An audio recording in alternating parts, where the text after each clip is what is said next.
How to eat. How to eat. Do you guys know how to eat? I know that sounds like a really funny question, but how to eat to maximize joy.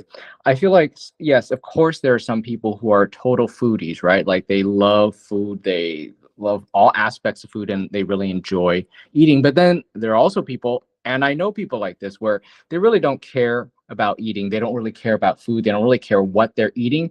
They're just basically eating what they need to for nutrition, and they experience little to no joy while eating. Anyway, so this is what we're going to talk about today: how to eat, how to magnify the joy of eating. If you are not yet a subscriber, please click that subscribe button, everybody, and also make sure to click the bell, select all. That way you'll know when we upload future videos. And I'd like to welcome back Danny, our friend, our resident chef. How are you, Danny? I'm doing great, man. Thank you for having me again, and welcome everybody for us to talk about this food thing. And we're going to improve the way you're eating. I hope. Yes, Yeah. hopefully uh, we can we can help you enjoy eating more. I know it sounds like a really funny question, but do you enjoy eating, Danny? Well, most of the times I do, because not always have enough time to prepare a decent meal for myself. Then I'm doing the necessary things to eat. But most of the times I will try to, even when I'm trying to eat healthy, I will try to make it as much fun to eat, and that sounds really weird as well, but as much enjoyable to eat every time I do it, and how to make it simple and still tasty. So, yeah, most of the times I enjoy it. And how about you, man? I do, and I also like to eat healthy as well.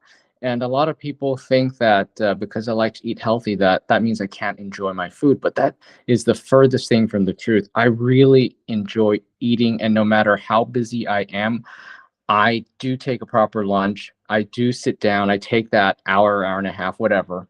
I don't time it, because I'm working from home, but I take as long as I feel like I need to for lunch. I enjoy the process, and yeah, I always enjoy my meals, and I never.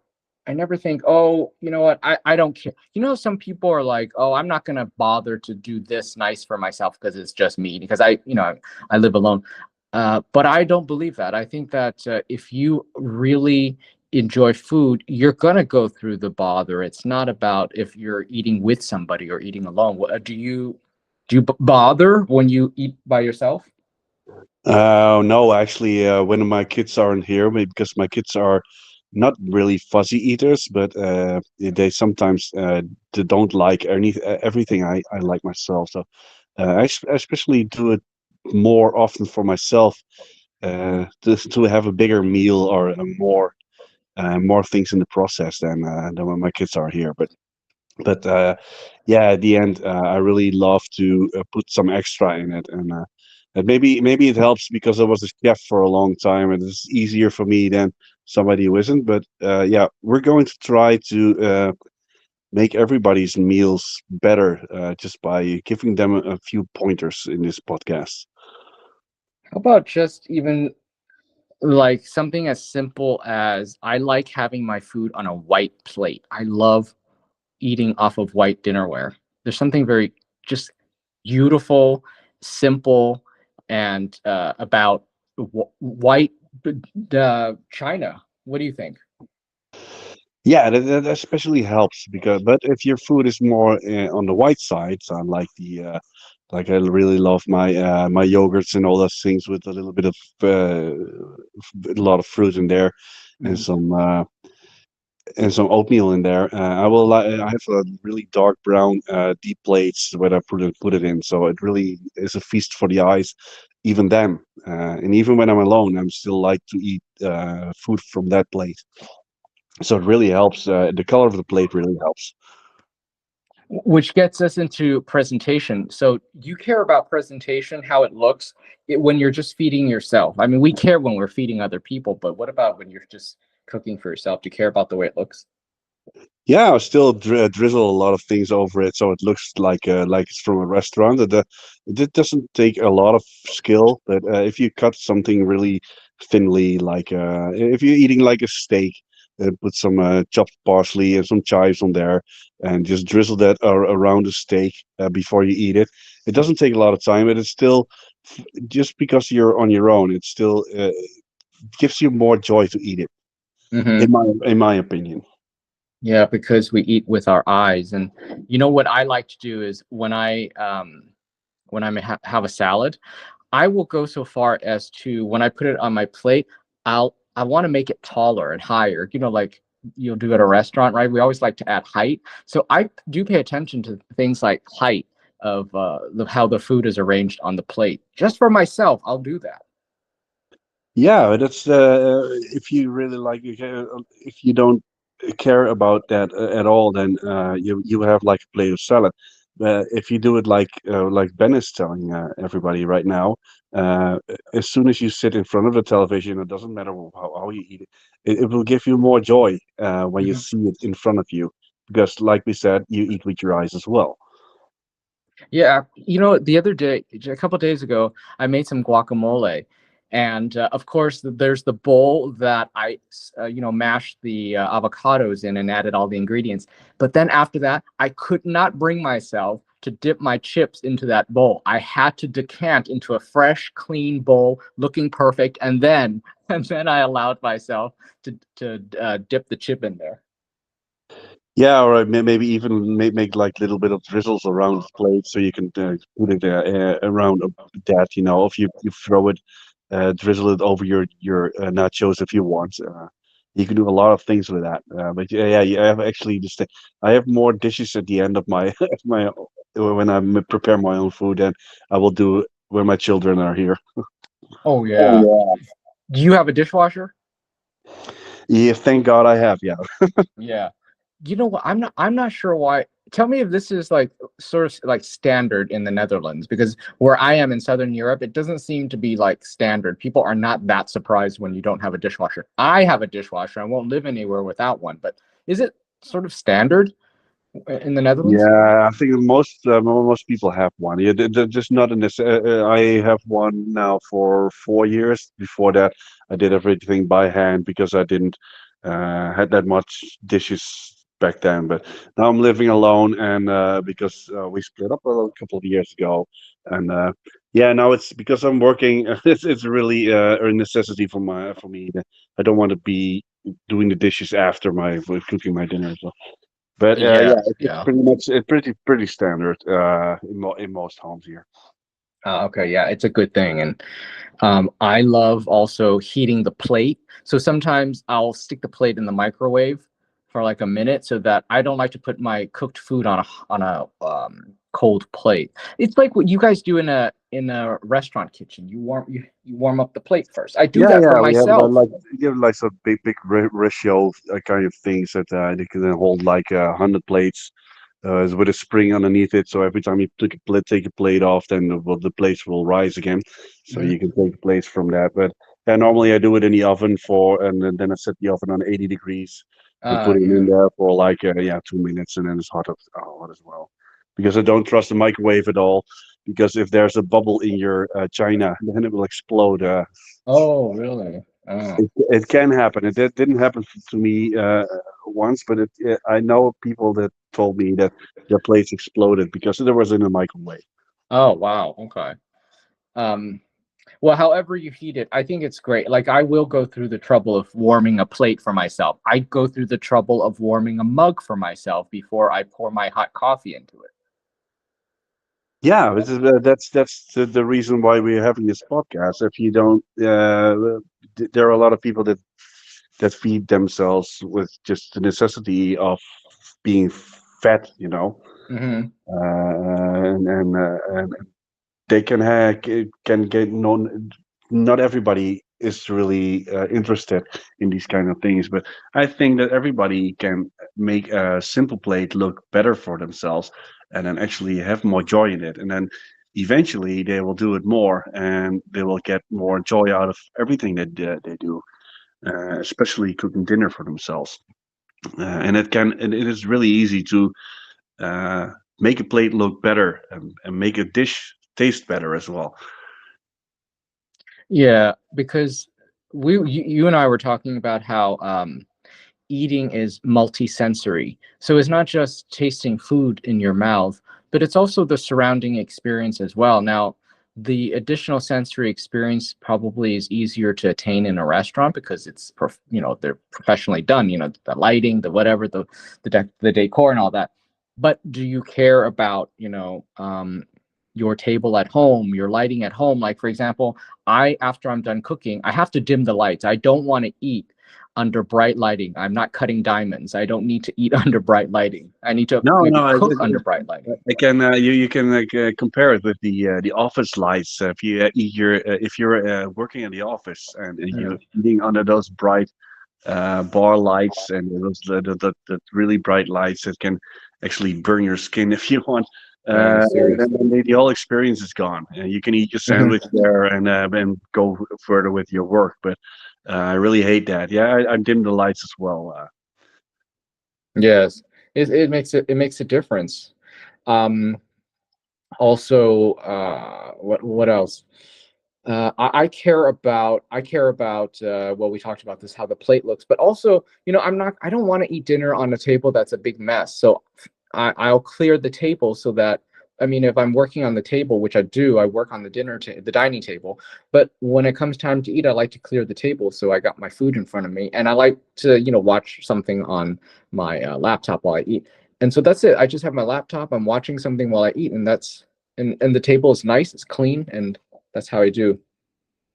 Yeah, at my home, I have a big television in the middle of my living room. I also have a television in my kitchen, so I can watch Oh, television that's great. while I'm cooking. But Hmm.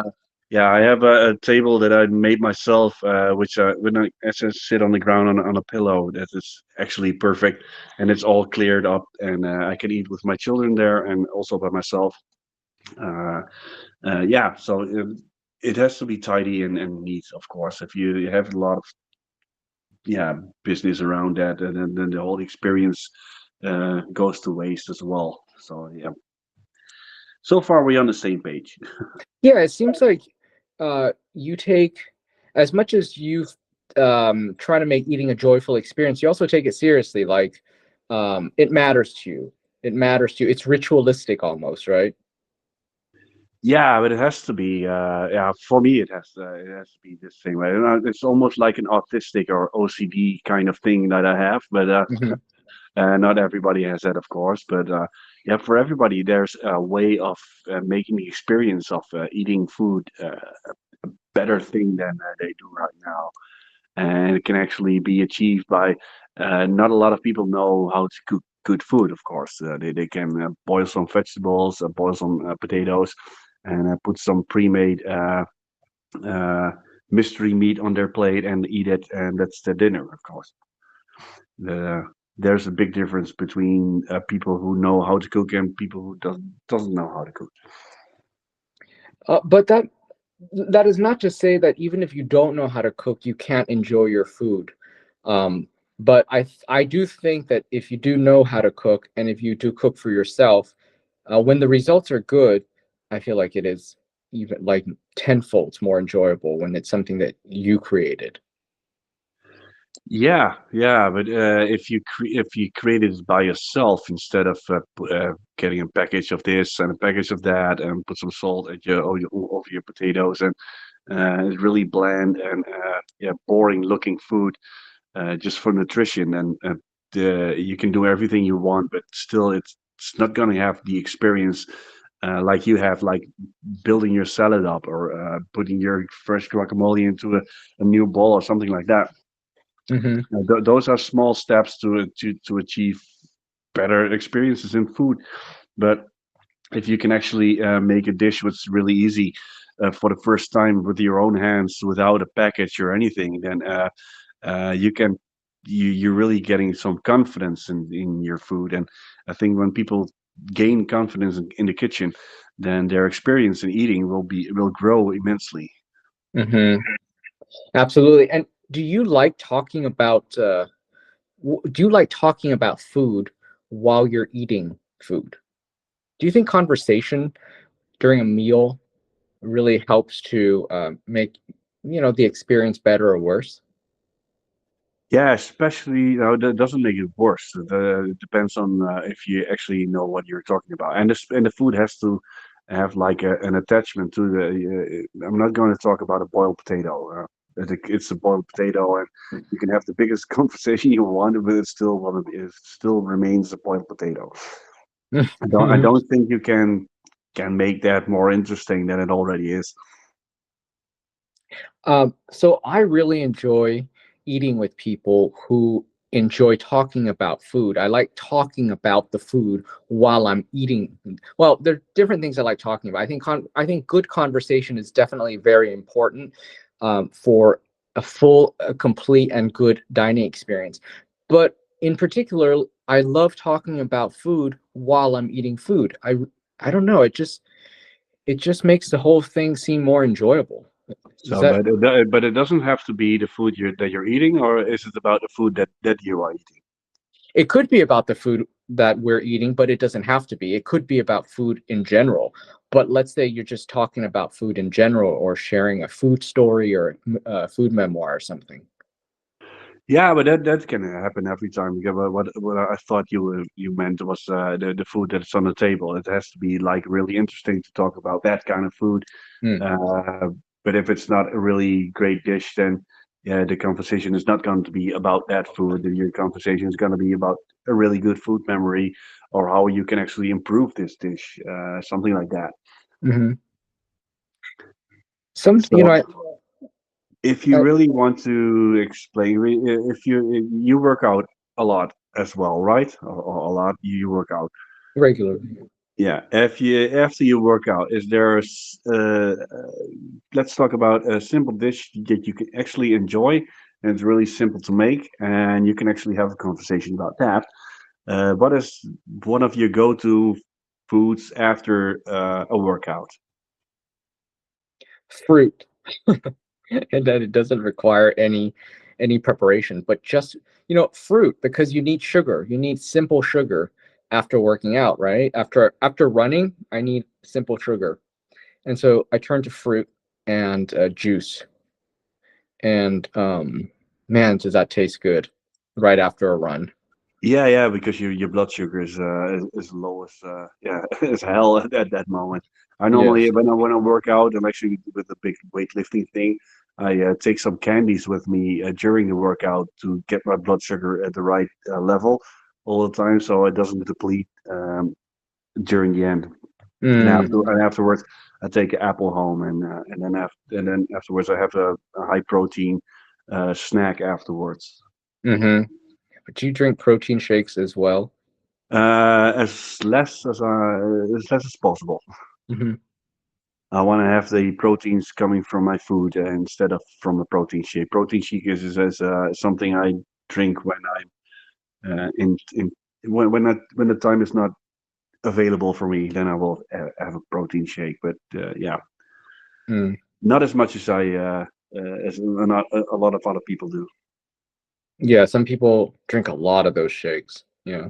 Yeah, they live on this crap. It's not really good for you, but yeah, sometimes it's yeah, you need your proteins at that moment. So I understand that people do it after a workout. I normally take like a tuna wrap and then with cottage cheese and some peppers in there, and then wrap it then, and that's a really tasty and a simple high protein snack. Hmm.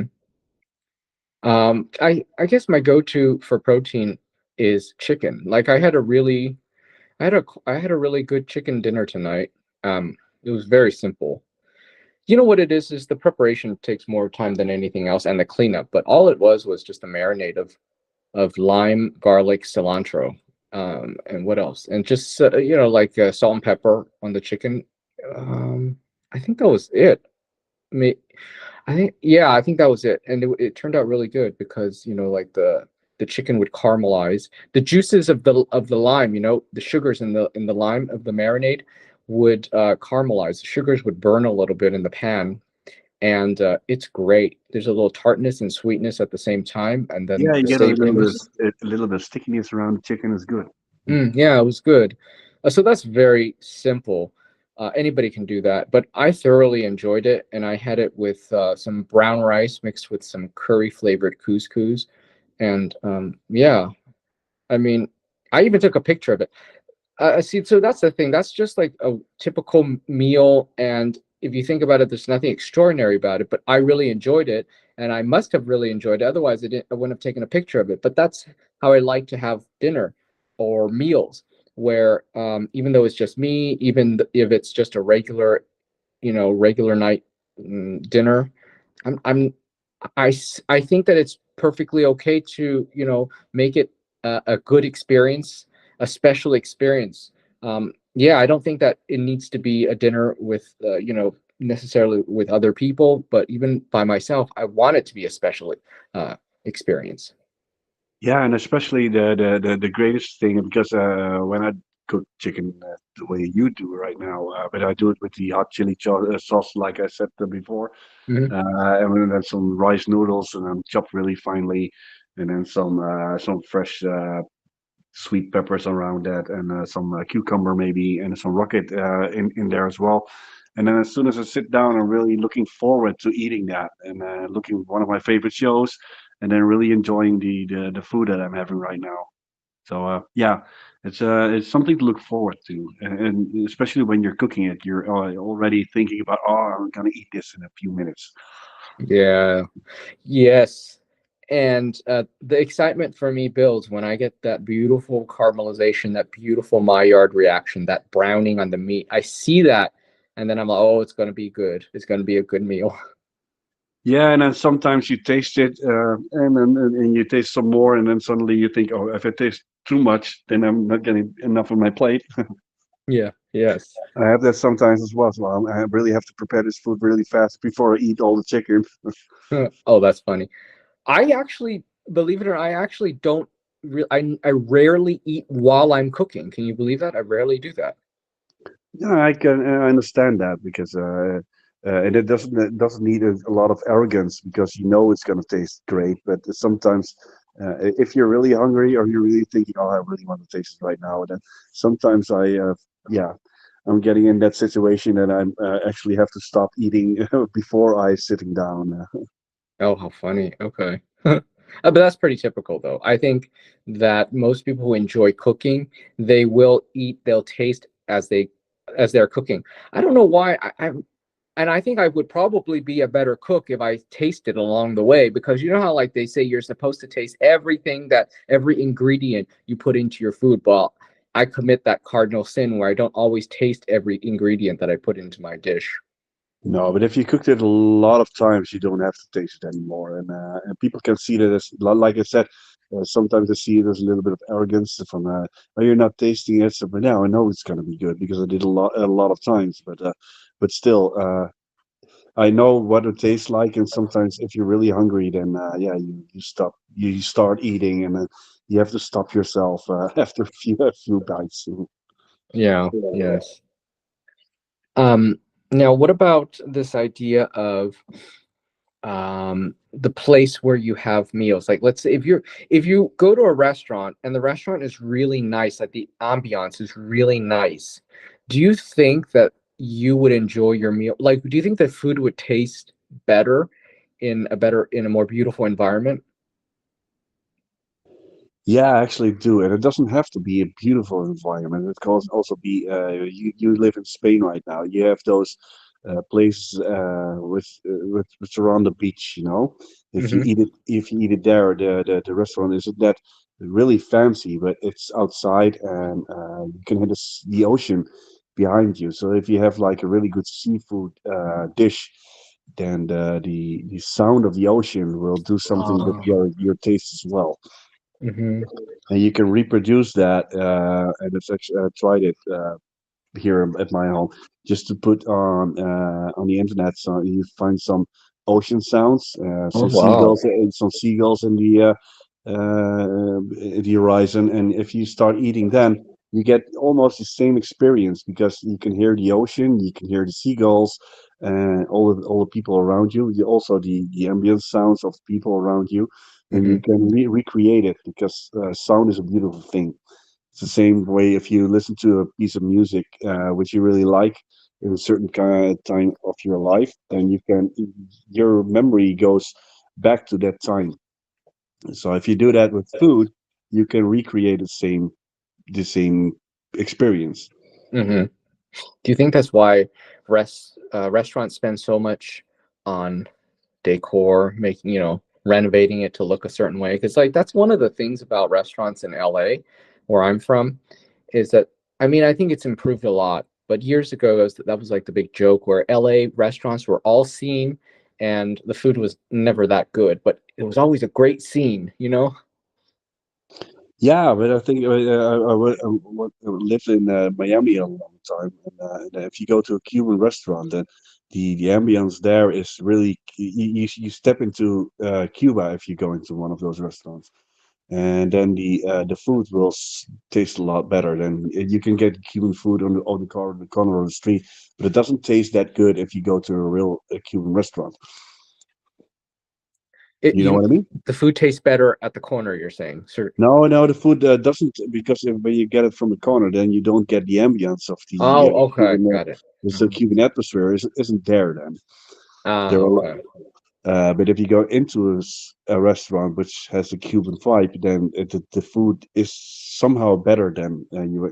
They actually going to taste the same way, but the ambience will change your way of thinking and experiencing the food by its taste when it actually tastes better. And they certainly that's what they want to do, but the fact that it actually works, that's amazing. Yeah, I tried it because I'm a yeah, beer guy as well, and you have a lot of beers that are smoked beers, so they get a Hmm. smoky taste on that. So you get some smoked salmon pate that I made, and then outside of my own home, I will get a fire started. So the smoke from the fire is also there. So you have smoke that you can see, you have smoke that you can smell. Your beer tastes like smoke, and also the smoked salmon. So you have a quadruple smoky experience. You're gonna get emphysema just after dinner. Yeah, something like that. But it's really the experience. A lot of people was wow, wow, what a weird and great experience to do that way. Oh, that's great. So you go through the trouble of creating the entire experience when people eat at your house. Yeah, but I had a beer tasting here, so I had to do. I had to go Mm-hmm. the extra. I had to go the extra mile. But yeah, if you really want to do that, I'm not doing that every time. I said not when I'm on my own. I'm gonna start a fire, and that's a lot of work for just me. So, Hmm. but yeah, you can do those kind of things just by adding some extra elements. You just for the eyes, for your nose, and also the tasting experience will do a lot of things. Do you know what I used to like to do when I entertained at my house in LA? I would always think about the kind of music I want to play, because I always thought that music was important, and I didn't have it really low, but I had it loud enough where, not I mean not so loud where people can't hear each other, but loud enough where it was almost a guest in the room. And that I felt like that created sort of that restaurant experience as well, because I hate eating in a quiet restaurant. I don't need to eat in a place where it sounds like a riot is going to break out, but I don't like eating in a quiet restaurant. And so when I had people over at my house, I didn't want it to be a quiet place. I want it to feel lively. And so the music would be at a certain level. And I would really think about what kind of music I wanted to play as well. Yeah, it can actually, and if everybody is quiet, then still people can enjoy the music. So, like you said, there's an extra person in the room that makes the music for you. So I think the experience is really nice if you have the music loud enough to you can actually hear the lyrics and all those kind of things. Mm-hmm. Mm-hmm. Have you heard this trick where they say when you have people over, better to err on a smaller dining table than a dining table that's too big? Have you heard that before? And do you Yeah, know why? Yeah, the reason why is that you don't have much contact with each other. Yeah. And also, I really love when people are coming over for dinner, the tapas way. So everybody eats from the center of the table. So you have an empty plate, and you can get everything from the center of the table. So you have constantly contact with each other, and see what the other people are doing with their meatball sandwiches or something like that, or a really great scampi bowl in the middle with some dipping bread for that. And they also have a constant conversation because if you have like a tapas dinner, you have like 5 or 6 courses, so everybody can still remain the talking and the experience about different foods, and yeah, they can also have the experiences from other sides of the world that they actually had that dish. You know what I mean?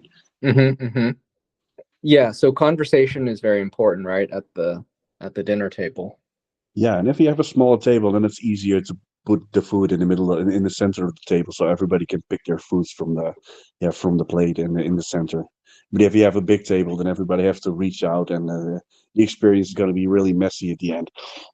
Hmm.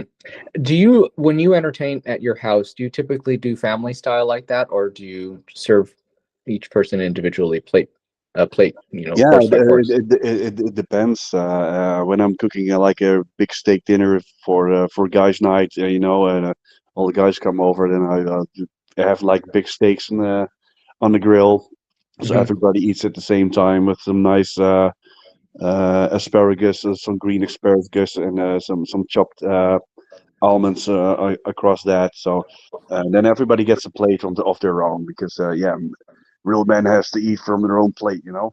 But Uh-huh. yeah, but normally I would do it from the center because it's more like yeah. I don't know. The conversation is much more lively at that moment. Mm-hmm. I don't know. How do you do that for yourself? Do you present every dish as on a plate for everybody? I've done both. I've done it where I put everything on like the sideboard, and then everybody can just help themselves, and then we all eat at the table with our food. But there are times when I actually will, I'll assemble everything in the kitchen, and I'll bring the plate to people just like at a restaurant.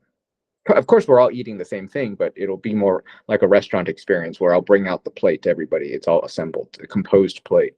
Yeah. That's one of the ways you could go. But if I do that, oh, that's gonna only be like 3 courses. I'm not going to do 6 courses of that. Oh no, no, no! I don't do multi-course. No, I don't do multi-course. It's just going to be one plate with several things on it.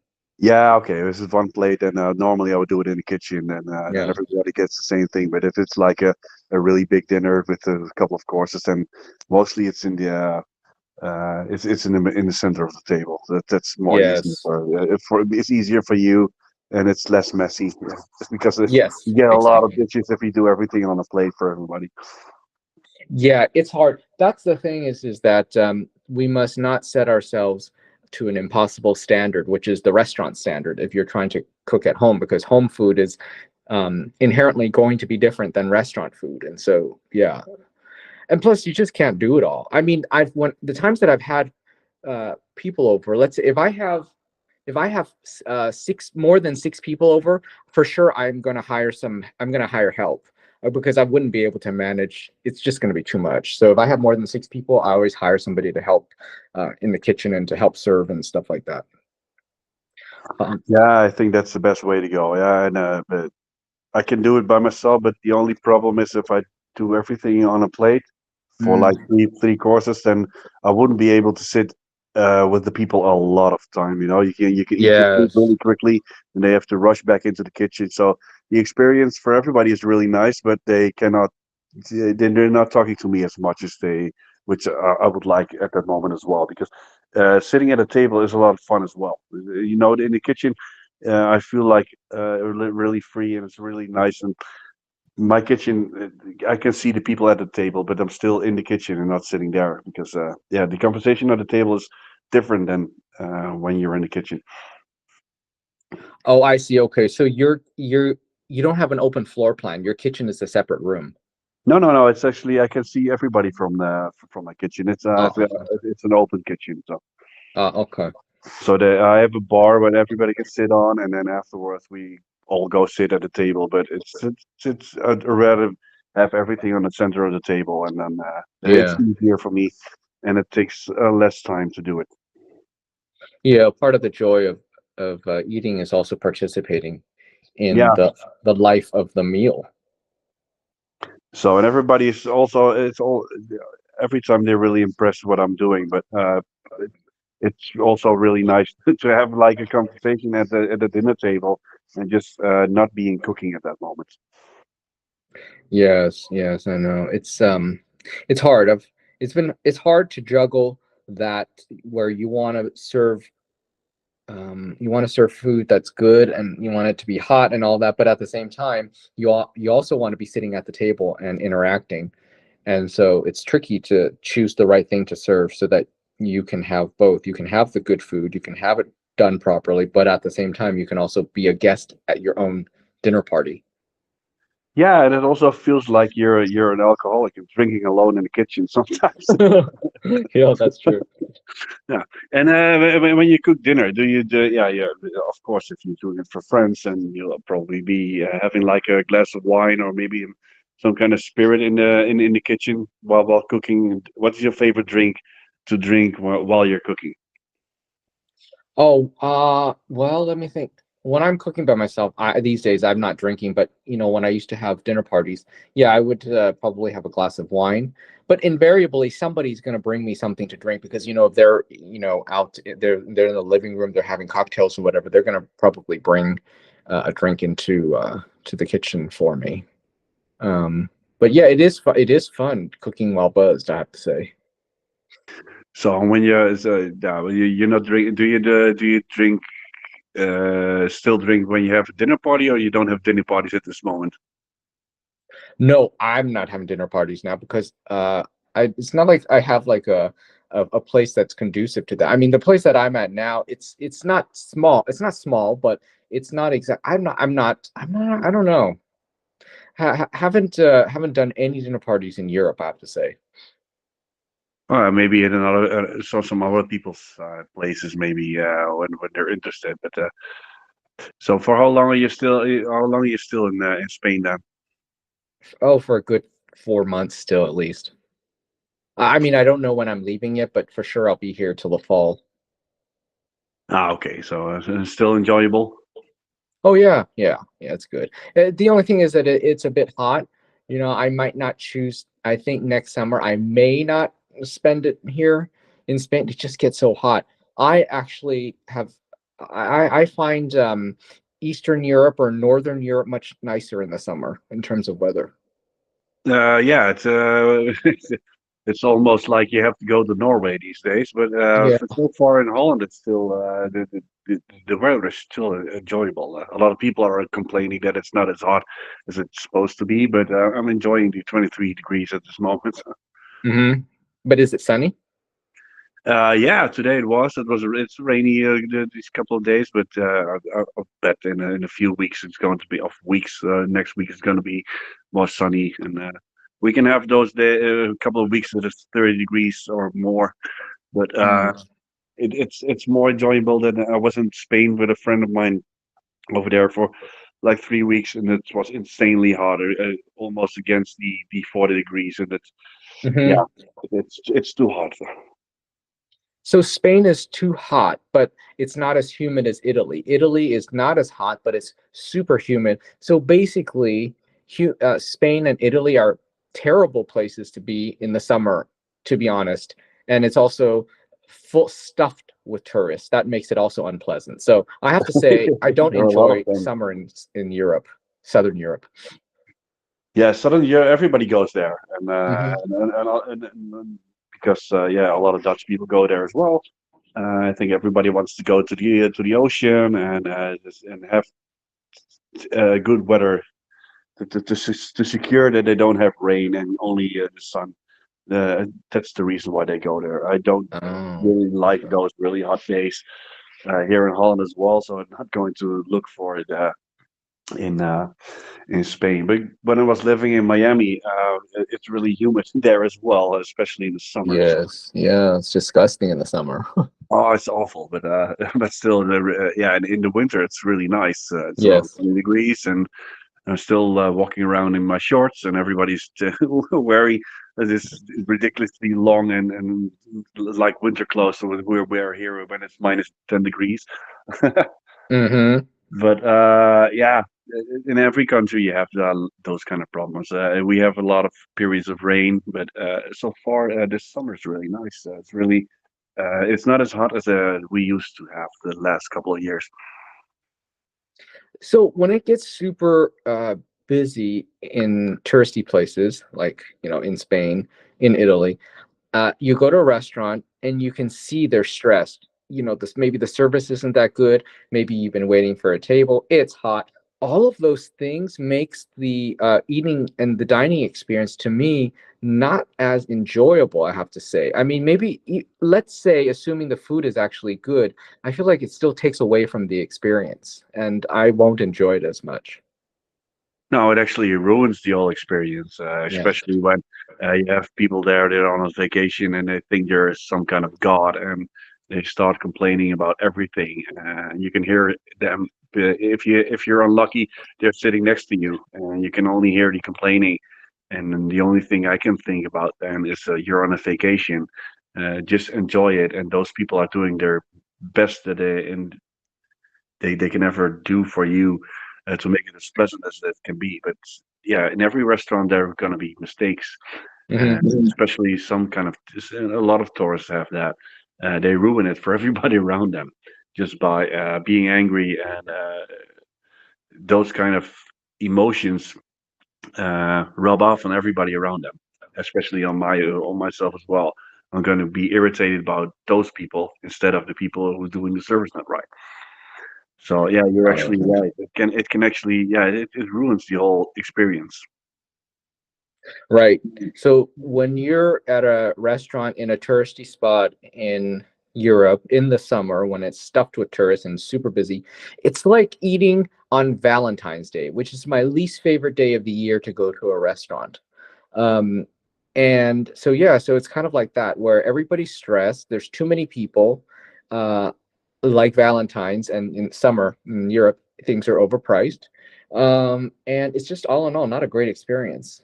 So that factors into it as well when it's like that because it's just the kitchen gets overwhelmed and if I mean I've never worked in a kitchen, but I imagine like it's kind of like an accident on the freeway. Once there's an accident, everything gets displaced for hours after that. Once you fall into this like this problem, it's kind of like the problem sort of sticks around or everything gets backed up.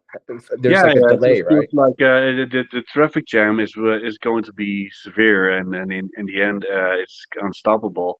And then Yeah. you have to take a step back, take a deep breath, and then go ahead. But it will never, in the kitchen, it will go as planned as it used to be. But in the restaurant itself, people are going to be complaining the whole way through because their dinner is not served at the time that they're expecting, and Hmm. yeah, sometimes that will happen. It's like a But yeah, snowball effect. yeah, but keep in mind those people in the kitchen are doing their mighty best to make everybody happy at that moment, and sometimes yeah, these kind of things happen. And Yes. especially yeah, on Valentine's Day, that's only one day. It's not your vacation, so I can Yeah. ex I can ex I can accept or expect that people are not really tolerable right then. But if you're on a vacation, then if it happens every night, if you go out to dinner and you have to wait for your dinner a really long time, then you can actually be angry. But it doesn't happen all the time. But Hmm. yeah, if you're in one of those restaurants and it happens, I'm not going to be the one who's complaining because I'm still on vacation. For instance, like I said, in Italy. I have a good time, and I have to wait for my dinner 30 minutes longer. I really don't care. I don't want to ruin the experience for the ones who are with me, and I don't want to Uh-huh. ruin the experience for the ones around me. I think the key thing is to just uh, the restaurants, the servers, they should just get you drunk as soon as possible. That's what they need to focus on because if the guest is buzzed, everything will be a lot easier. Yeah, yeah, yeah. That's one possibility, of course. Yeah, that will be yeah, will be great. It doesn't work on children, but for the elderly, Oh yes, it yes, will yes. work. Uh, but I've yeah, been in still. restaurants in the US where, like, you have a reservation, but then it takes forever and you're waiting and you're getting annoyed. And then so what they have done for me is they'll send over drinks for everybody in my party, complimentary. And I'm like, okay, that's how you do it. That's how you get people not to be pissed. One, because they just got free drinks. And number two, you're getting them buzzed, so they're not gonna be as pissed. So that's a good smart move on the part of the restaurant. Yeah, it actually helps a lot. I found it really funny because I did some restaurant experiences at home. I had a business with a friend of mine who had a wine company, and we did some restaurant experience at home for his bigger clients. Mm. And every dish we brought, it was well, we have one bottle of wine for 6 people, and if you want an extra bottle of wine, they can actually buy that extra bottle of wine. But if they only have one glass between the first 3 courses, I think they all still bought that extra bottle of wine. So after 6 courses, it didn't actually matter what I was placing in front of them. They're Oh. having so much fun. They were almost as drunk as hell, but it was really funny to see really high placed people being really stiff upper lip and all those kind of things. And after 3 courses and 6 glasses of wine, uh, they did the most crazy things you can imagine. It was really funny to watch. Oh, that's the thing, right? You mentioned like drinking while with dinner and maybe with each course. Sometimes, you're like drinking so much, you're loving the food, but I sometimes think, oh, this is so good, but I also am thinking, is it really good or are we just drunk? So, you know what I mean? Or is it that I'm just having Yeah, such a yeah. good time that the food is good? I don't even know, is it really good, but I'm enjoying it. Yeah, then still the food is good, you know. I Yeah. still if I'm really drunk and I'm eating something really disgusting or really awful, because still I will eat it. But yeah, it's still I think yeah, you're actually right. It doesn't matter anymore then. It doesn't. I don't, because I don't even know if it's actually good or if it's just that I'm having such a good time that it. Because that's the thing is like the food tastes better when the vibe is good, when the environment is good, when you're with the right people. They're having a good time. It's all of those things. It's not just the food.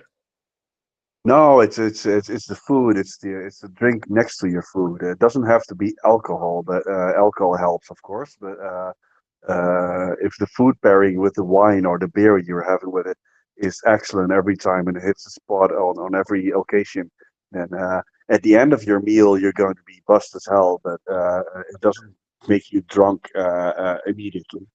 So if Hmm. every dish has uh, just one shot of alcohol next to it, because you're not eating and drinking like if you drink like beers all night long with your friends, for instance, you drink as much beer as you can in a short amount of time. But if you're having dinner and every meal has a little bit of alcohol next to it, it doesn't have to be a full glass. Then then when you get a good buzz and everything will fall into place at the end of the dinner instead of being smashed at the end of your dinner, if you know what I mean. Yes, I think it's a good. The alcohol will just it'll soothe everything. It'll iron out all the wrinkles. Yeah, and at the end, if you're doing a great job with your food, you will get better compliments because the brakes are off, so you get yeah, you can fish for your compliments. But besides that, it's the whole experience. It doesn't need alcohol, of course, but sometimes it helps. You were talking about you did private dinners in people's homes. You were doing private chefing. Is that what you were doing? Yeah, I was doing that. Yeah, Ah, okay. for I did it for 2 years. I still have let's call them clients. I have two left from those. I did it in 2014. I did that for a while with a friend of mine, and we still have two families that still we do that twice a year. And every time it's the same. It's the same outcome, and they're drunk at the end of the. I think that's their outlet for the year. I think so. Oh, we can Mhm. drink a lot of wine and have some good food. Mm-hmm. And yeah, yeah. I mean, if you have a nice home, it actually is really nice, and it's a real treat to eat at home and have somebody, a professional, cook for you in your own home. It is a very nice experience. Yes. Yeah, for me as well. Those people have amazing kitchens. This is really insane. Oh, right. But you know what though? I find that kitchens that are too big are actually they're not easy to cook in because you're just doing laps. Yeah, but those kitchens are not that big. I wanted to. I had one experience. I was in the kitchen. Was I think uh, to over exaggerate. I couldn't go left or right, and I was hitting a wall. And there was Oh, only one. It was a little oven underneath that. There was even there was a cat living in the kitchen. I was like, oh, oh my geez. god, do I have to cook in here? And I managed to do it. But I was with my friend who had that wine company then, and he was like, "Oh my god, we're not gonna pull this off in this kitchen." And so, well, we have to do it. And Oh, so the problem's not been too big, but the problem has been too small. yeah, that was it Uh, was a really, and it was the most messy kitchen I've ever seen in my life. And I was like, uh, "Oh, we have to do some research before we do these kind of things." I said to him. But okay. still, there we're paying customers, so we were actually you have to do it, and then we pulled it off in the end. But it was not the that was the most excruciating experience for me in the kitchen. I was like, I'm not never gonna do this again in this kitchen. Oh, okay. I'm thinking like American, because American kitchens tend to be bigger, and like some of the bigger homes, their kitchens are like almost just for show, because you have the refrigerator at one end and then the stove and the sink at the other end, and it's annoying to walk from. Literally, you're walking from the refrigerator to it's. I mean, it sounds funny, but to say this, but it's just too far, you know. Yeah, it also was. It almost feels like in a commercial kitchen where you normally work with like four people, and now you have to do it all by yourself. Then, Mm. yeah, you get some mileage on your on your evening. Then, Yeah, because those American kitchens, a lot of them, they're super big, but they're not really conducive to for professional cooking, at least. And you know what's really interesting is Americans love professional kitchens. They love professional appliances, even if they don't use them. They have very expensive appliances, professional, but they don't use them. It's just for show. I think a lot of people don't even know how to use them as well. They're only and it's, oh look, I have this big combi steam oven. I don't know how it works, but I have it. They don't use it because they just go out to eat, but they have these sensational kitchens. Yeah, so yeah, why actually, if you really love cooking, but then I will get all those appliances. If I don't like to cook at home, Mhm. then I'm not going to have those kind of things. But yeah, it's a weird thing of it's just for show. Look what I have, and I think it's yeah, it's really American. It's also not my kind of yeah, not my cup of tea to have those kind of things. Okay, so there's this one thing that I really hate in a modern kitchen is induction. Induction cooktops are the worst ever. They're only good for boiling water. Yeah, you're actually right, but a lot of my friends have those kind of things, so I actually getting used to those kind of things. It's not my favorite because I still cook on my gas fuel kitchen top, so I really like that. I'm not going to get rid of that at any time. You have Hopefully, I gas. can. Yeah, That's the way to go. yeah, that's the only way. But yeah. Sometimes there is no gas and sometimes you have to use those kind of things, so I'm getting used to those things. But yeah, you're actually right. It's really handy for cooking boiling water and Yeah, because it's making really your cup of good. coffee. It's really good at getting hot fast, but it's horrible when you want like modulated heat. It's terrible because Yeah, like it pulses on and off. It gives the heat on and off, and it's just horrible. It's terrible. yeah, you don't want to prepare a good steak on those kind of things. I really hate that. I really have to check the beef more than and not only I put the gas on yeah, how you say that nuclear heat, it's as high as possible, and it will stay Mhm. that way. Yes. So I know then when my Maillard reaction is done, and when I have to flip my steak Yeah, yeah. instead of oh my god, I was cooking steak instead of I was grilling it. Yeah, exactly. And more control. Yeah, There's no substitute for a flame, I think. no, no, there's not. But they're trying to substitute it because I don't think Yeah, you can build new homes with gas anymore, right?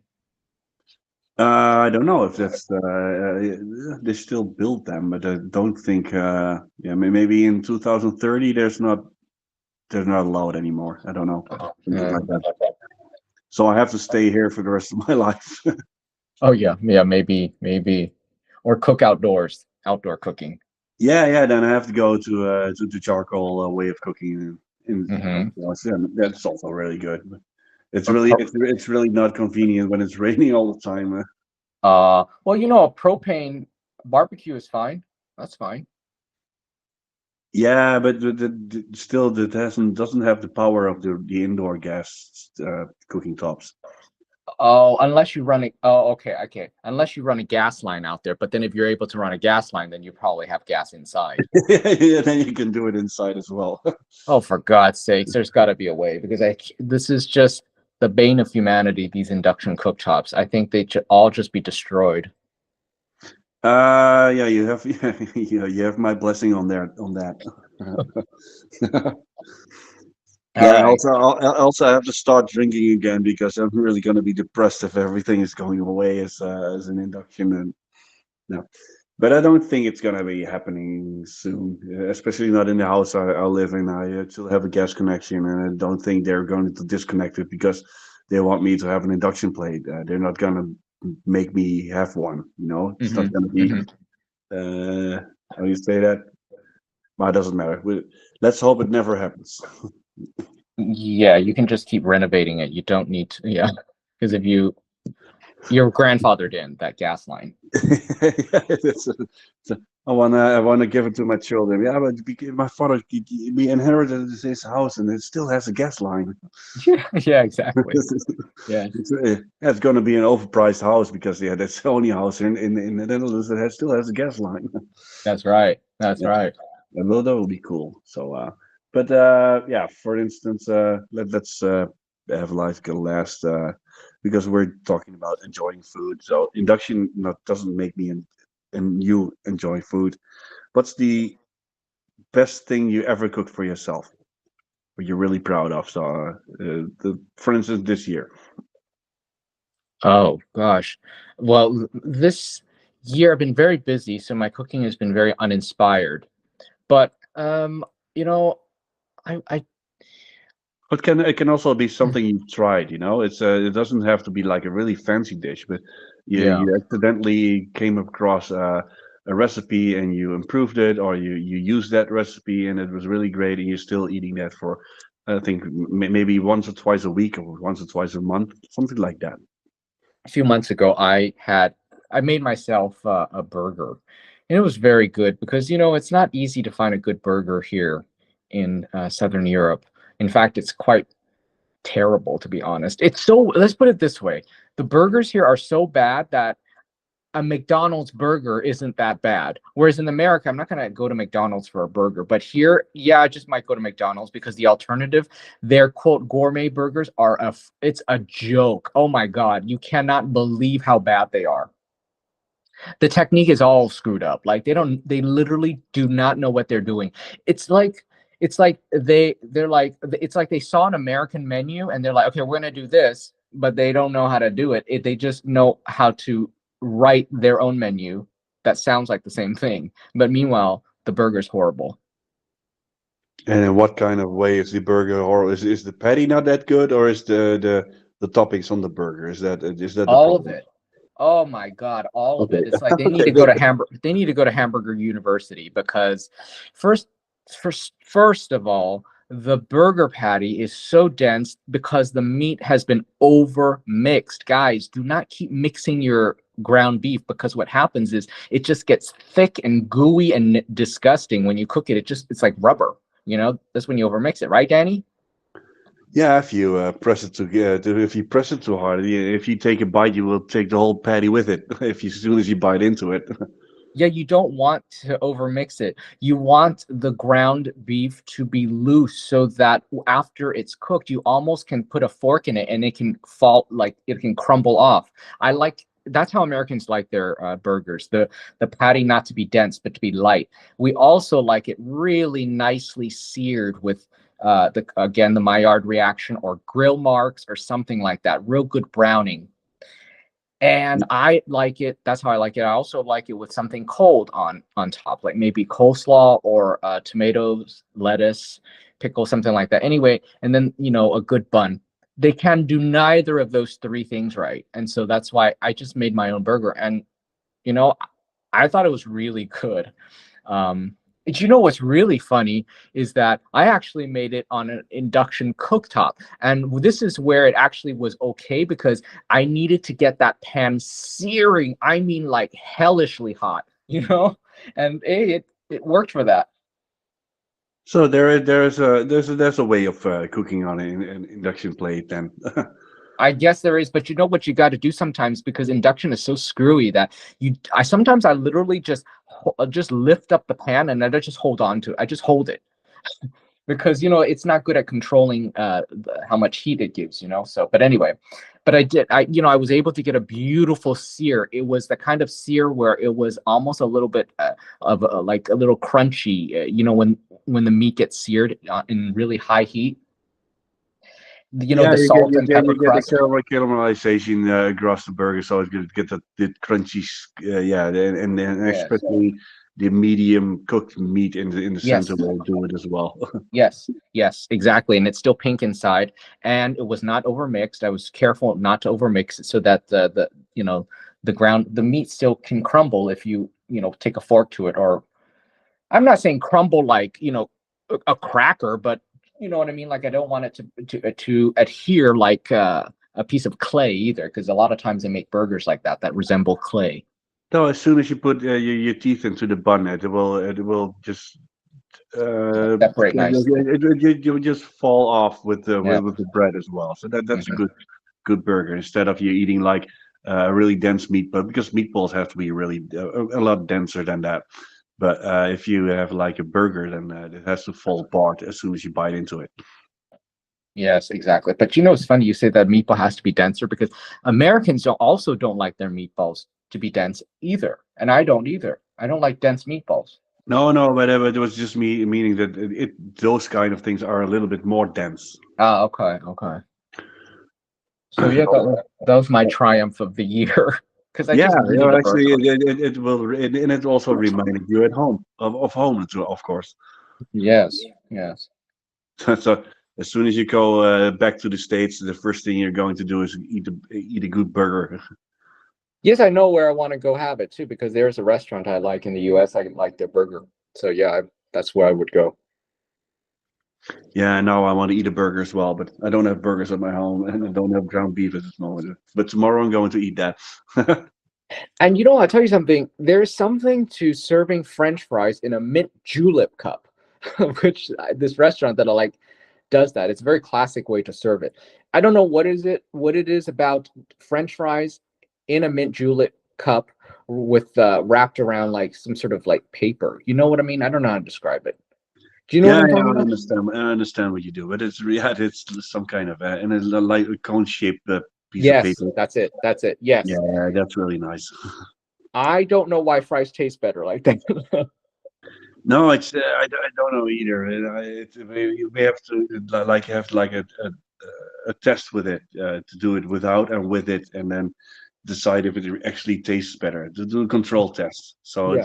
put them on a plate and put them in the julep plate with some paper around it. If it actually tastes better, then it's somehow something that's going on in your brain that actually makes it taste better. Yeah, I think that's what it is. It just presents so beautiful. Do you know what it is? I think if nothing else, it adds height to the plate. I think that we all want height, and chefs love height, right? I think that's what it is. It adds verticality.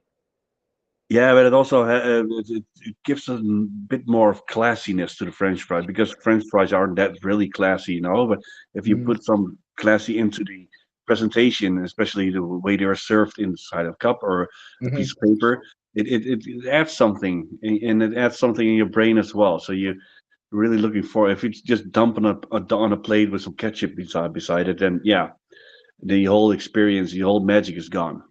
Hmm. Okay, so let me ask you this: do you like to put ketchup all over the fries, or do you like ketchup in like a little dipping bowl, and then you can dip your fries into the ketchup? I'm a really big forestander for the little cup with ketchup. You're a dipper. Yeah, Yeah, me too. I like dipping it. Because I know some Americans that like to just pour their ketchup all over the fries, and it just looks like a murder happened on their fries. yeah, just drown them in that, and then just eat it with a fork that just bash it in. No, no. I don't like that. And it softens the fries too, right? Because it's liquidy, So I don't want to do Yeah, that. so just and I like the crunchiness and a little bit sour, and I don't like to eat all my fries with ketchup. Just Yeah, yeah, exactly. Yes. you can choose if you want it with or without the ketchup, and if you drown them in that, yeah, and then there's no choice. You're going to be eating ketchup the whole way through. Yes. Yeah, exactly. Well, all this food talk, are you hungry, Danny? Isn't it time for dinner? Yeah, I was trying to make some. I was preparing some chicken with some tomatoes, some peppers, and some little Ah, bit of noodles with it. So I'm gonna eat that after this because I'm really hungry right now. and okay. and I had like a little protein shake before this conversation, but now I'm gonna eat the real food right now. Really looking forward to it now. Good. I hope this podcast will help you to enjoy your meal more, sort of like it whetted your appetite. Hopefully, it whet your appetite. Well, my appetite is up, so I hopefully for everybody is as well. And how about you? Are you going to eat after this podcast?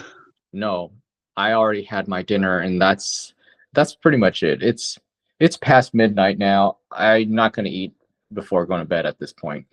So that's it. That's it. The Yeah, end. But I might dream about food with all this food talk, and that will be yeah. wonderful. You can actually do it in the morning, of course. And we Yeah. can also maybe for the next one we can talk about some good breakfast ideas as Oh well. yeah. Absolutely. Oh, I love American breakfast. Okay, yes, I'm looking forward to talking about breakfast. Yeah, there are many ways to talk about food, and the breakfast is especially the good start of the day. So I'm looking forward to that as well. Okay, and I hope you guys will join us for that next podcast as well. But meanwhile, thank you for joining for this podcast. I hope you enjoyed it. Please give this video a thumbs up. It'll really help to support the video. And also subscribe. Click that subscribe button and also click the bell, set it to all. That way you'll know when we upload future videos. Thank you so much, everybody. And Danny, thank you once again. It was a great pleasure. Yeah, thank you a lot for having me again. Bye bye, everybody. Yes, of course. Okay, bye bye.